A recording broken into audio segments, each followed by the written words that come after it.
いものにおいてよいしょよく見ておけ。三弱の修正剣栄よ突破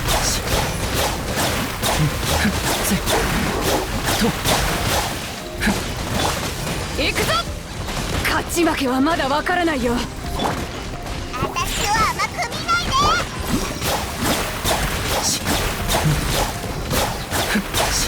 影のカラスがと安らかに反省しなさい。酔っ払いだ。やっ炭になるが。よっしぜっ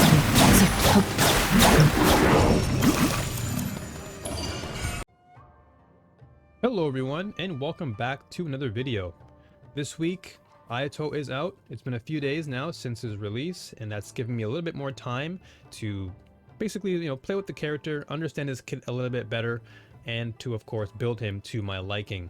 Most notably, of course, with Taser. As you already know, Taser is my specialized team comp, and I love talking about Taser a lot. And so, in today's video, we'll be discussing it, and we'll be discussing it alongside the current 2.6 Abyss, and my thoughts about the Abyss thus far, as well as diving into the team building process, something of which I really do enjoy a lot.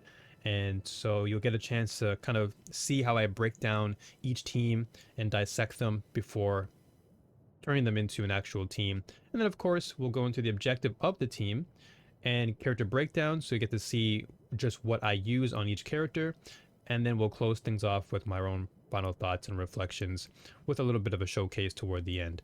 Now of course, mind you, this is for a more advanced audience, though of course if you want to use this team in the video for, say, the domains or the overworld, you are more than happy to do so. This is just more of an in-depth analysis about Taser for AYATO specifically, and so if you enjoy this analysis, please be sure to like, subscribe, and comment to see more down the road. That being said, let's jump straight into things.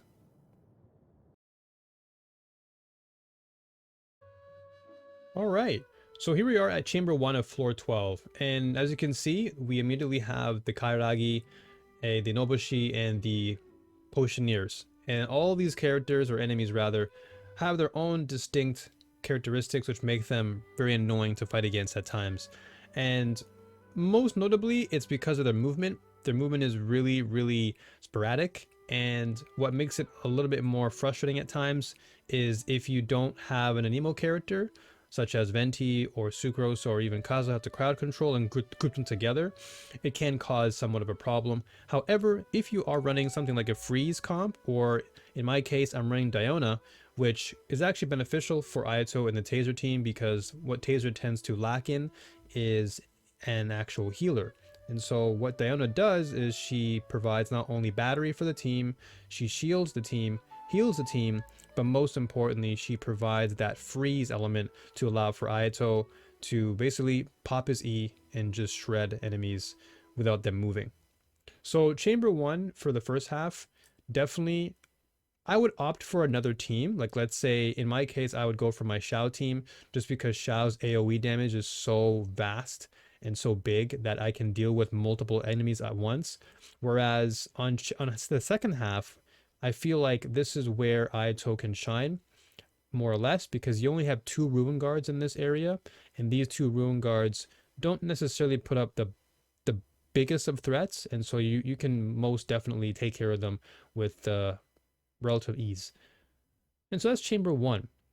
So yeah, nothing too substantial here. Once again, if you do have them, I would opt for an anemo character to pair with this team. But like I said, for the case of this video and just Taser in general, for my Taser team, I've used Diona, just again for the examples I've mentioned earlier. So Chamber 2, you have the Cryo Whopper Flower and Power Up Whopper Flower, and then you have the second half, which consists of 3 of these guys, the Abyss Lector, Abyss Herald, respectively. And so the Cryo Whopper Flower and Power Upper Flower, these are actually not that difficult for AYATO Taser to deal with, because you have 2 elements that can easily be negated by Taser So it's not that big of a problem. Again, just with multiple enemies, you got to make sure that they are grouped correctly. And so if you're not running an anemo character, in the case of my team, then you could opt for, again, just having a character with cryo to freeze the enemies alongside hydro, and therefore allowing you to dish out a lot of your damage without enemies moving too sporadically.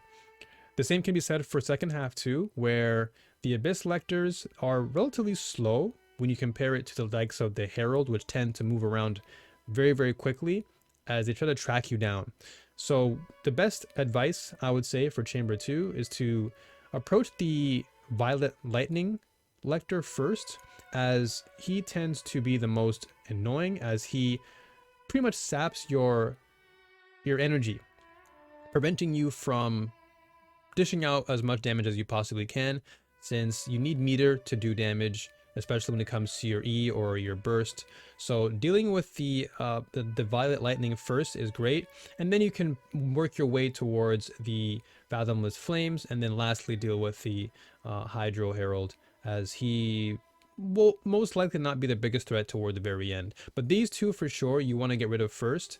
If you can, and if possible, definitely try to group these two together, as the more you group them, the easier it will be and the quicker it will be to finish off the Abyss in relatively swift fashion.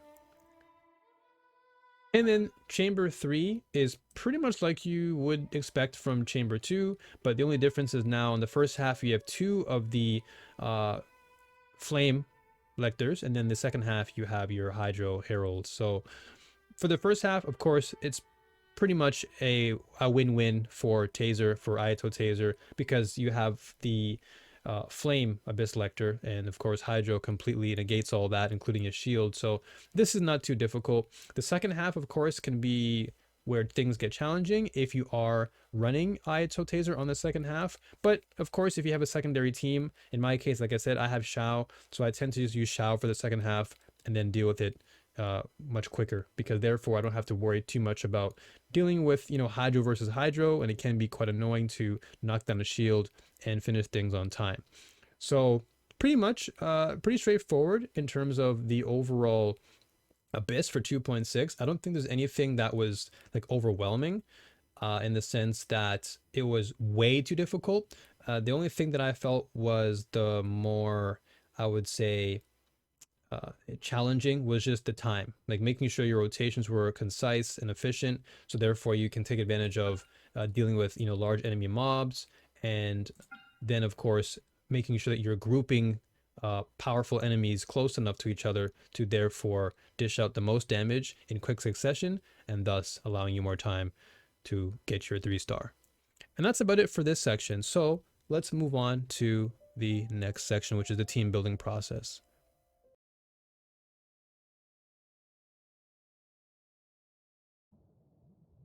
All right, so here we are where all the nitty gritty, all the in-depth analysis really happens, and that's really in the team building process. And so the way in which I typically build teams in Genshin is I normally work with a popular concept, that being Taser in this case, or let's say a popular vape team or Morgana, and then I refine that team to my liking. And by that I mean I would use something that few people would expect you to see on a team. So for example, like using Chongyun, for example, or utilizing Diona in a way that would optimize the team better, or, you know, just instances where a team that you would normally see in the meta, I try to take that and just, you know, really create it and make it my own and make it fun. And in doing so, I try to find a balance with all characters and their kits, because typically I want to aim more for consistency over big massive damage. And that isn't to say that big massive damage is a bad thing.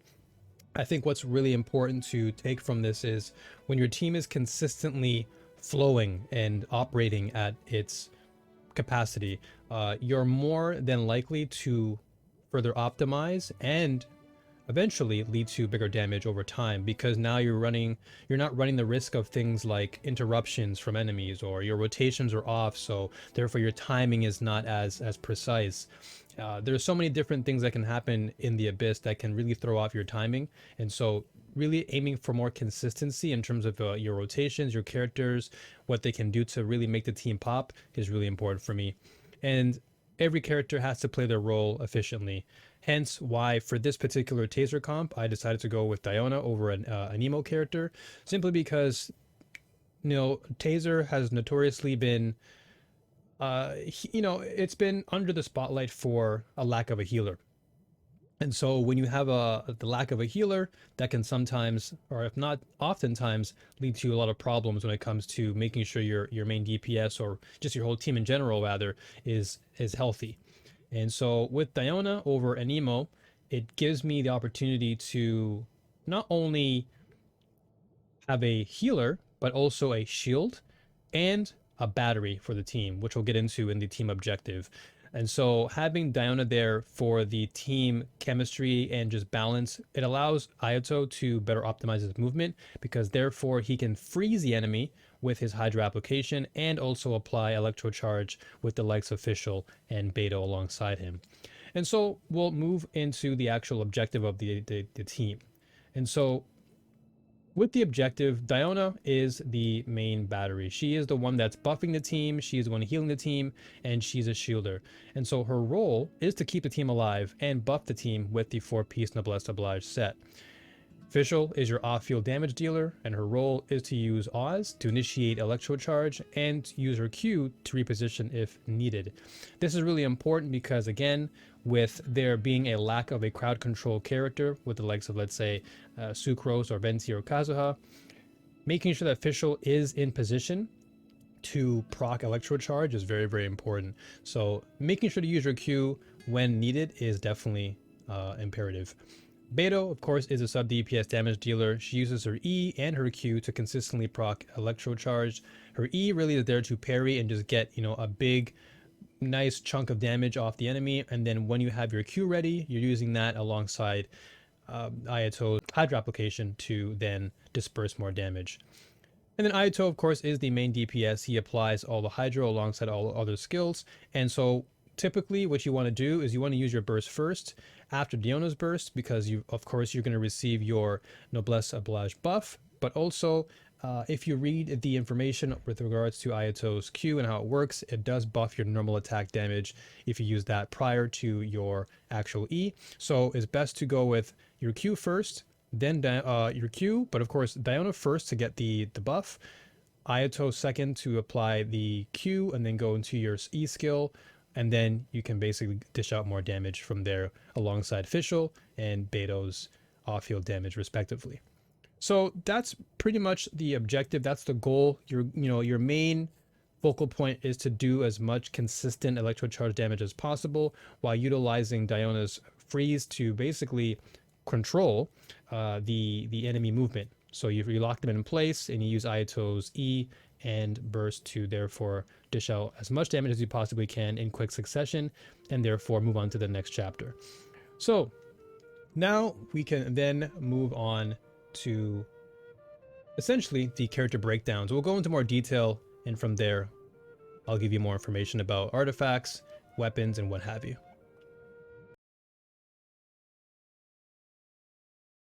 Alright, so here we are at the character breakdown section, and what I'll do is I'll start from the bottom, that is Diona, all the way up to Kamisato AYATO. And so what I'll do in this section is just go over very quickly and briefly all of my character stats pertaining to their weapons, artifacts, attributes, talents, and constellations. So therefore you have a good reference as to what the team is like currently, and of course ways in which to better refine it down the road. So with Diona, we have attribute wise, we're sitting at 1950. Again, she really isn't the main damage dealer, so her main focal point is not necessarily her damage, but more so her healing. Then she has ER at 138, which is pretty good for a battery. Could be higher, but definitely it's okay for this team. And then of course you have 70 out of 80. Weapon wise, Sackbow at R1, and you've got artifacts, 4-piece Noblesse, HP, crit damage. Now I'm trying to fish for an HP goblet for Noblesse. I just haven't had the best of luck. So for now I'm sticking with this crowd damage bonus one, and of course healing bonus on the circlet. But typically you want to have HP healing bonus just as a reference for those who are watching. Constellation wise, we've got C3. Talents 2, 6, and 8. I'm still working on this to make sure it's about 8, 8, or at least, you know, close to 9 if possible. And then moving on to official. Official, we are at 80. Then crit rate 65.3, crit damage 124. Let her finish. And then we have ER at 125.3 with electro damage at 45.8 currently. Weapon wise, we have the stringless at R2, 70. Artifacts, we've got 2-piece Glad, 2-piece Thundering Fury, and we have HP attack, and then attack sands, electro damage bonus goblet, and the crit rate circlet. And next we have Constellation at C2. Talents, we have 5, 5, 4. Now the reason for the higher normal attack is because initially I was running Official as a physical DPS dealer or damage dealer, but eventually I made the swap back to using her as the electro damage off-field damage dealer. So I'll work on this eventually. And then we have Beto. Beto's 80 out of 80 with her stats being 55.9, 164.3, ER is at 109, electro damage bonus at 56.7. Weapons, you've got the Serpent Spine at 90 R1. Artifacts, you've got the 2-piece Noblesse, 2-piece Glad. Now the reason why I have Glad over Thundering Fury is because A, I don't have a Thundering Fury. I don't have any good sets for it, or pieces rather, so I still have to farm for it. I do have one on Official, but that, of course I'm not going to swap it off since we're on the same team. But I'll work on those eventually. In the meantime, you've got your HP, attack, you've got your attack sands, electro damage bonus goblet, and your crit damage circlet. Constellation C1 Sag. I would love to get more constellations for Beto. Talent wise, we have 3, 5, and 6. I'm gonna definitely upgrade this to around 8 out of 8 for both. Therefore, we're getting some maximum burst and skill damage. And then we have AYATO himself, the man of the hour. So here we are, 80 out of 80. And details, we've got 61.3 and 202.4. Pretty beefy, and I'm pretty happy with that. ER 128.5. Surprisingly, this is okay for this team, considering that you have 2 batteries, so you should be okay. And Hydro damage bonus 61.6. And weapon-wise, we got the Black Sword R1 at level 80. Artifacts, we've got 2-piece Heart of Death, 2-piece Tenacity. And you're like, whoa, Tenacity, what are you doing? Again, much like Beto, I gotta fish for more pieces. I'm still farming for the 4-piece Echoes of Offering because that really is his best in slot. It just provides consistent damage overall. I do want to also try and opt for like a 2-piece attack for the time being, but again, most of my characters are using my attack pieces, so unfortunately I have to wait until that happens. Until then, I've got the HP, attack sands, Hydro, Goblet, and your crit damage. Now, of course, the reason why I'm keeping Tenacity is because I just have really good pieces on these both. So instead of me sacrificing, I'd rather just keep the overall damage and consistency on these substats there for the time being. And then Constellation C0. And Talents, we have 2, 8, and 8. So he's doing some pretty good damage. Of course, he can do more once I get the better piece or better set, and that should be it. So let's move on to my final thoughts and just overall reflections of this team and what we can do for it moving forward.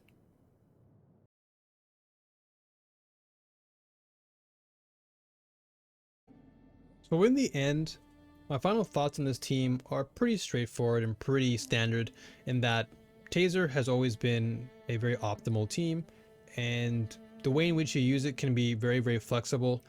And so in this particular case, I've opted for Diona simply because, as I mentioned in the video, she just provides a wide variety of buffs and just, you know, she's great utility. Simple as that. And having utility on this team, especially where you have a character who is consistently moving, having a shield on someone like AYATO was really, really vital for his damage output. And so with more testing, of course, with more refining, I'll essentially have bigger damage.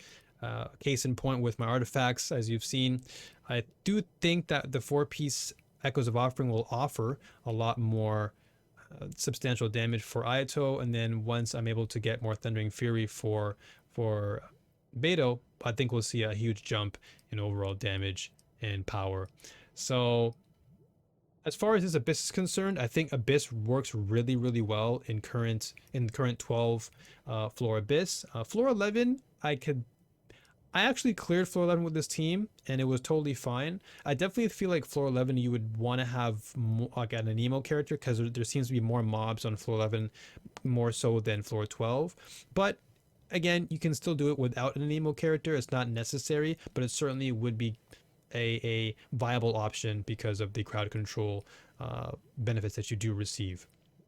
So in closing, I definitely feel like this Abyss for 2.6 was really fun. I don't think it was extremely over the top or difficult like previous iterations of the Abyss, but this one certainly did provide enough of a challenge where it had to make me think about my rotations and my positioning and to make sure that the enemies would not move. Otherwise, I'd be missing out on a lot of DPS potential. And so I hope you folks do enjoy this new format that I'm working on for an analysis, which is something I'll continue. I love team building, and so I want to make more team building guides to give you a really in-depth analysis about how teams work and how they function, to make it, you know, easier for you to follow, and of course make it easier for you to use on your own. So thank you once again for your time. I want to shout out and give thanks to HoYoLab for providing me with the opportunity to be a guide creator. And so if you would love to check out more of my guides, of course, be sure to click like and subscribe on this channel, and check me out on the HoYoLab official webpage for more details as well. Until then, thank you so much. Have a great one, and I'll see you folks next time. Peace!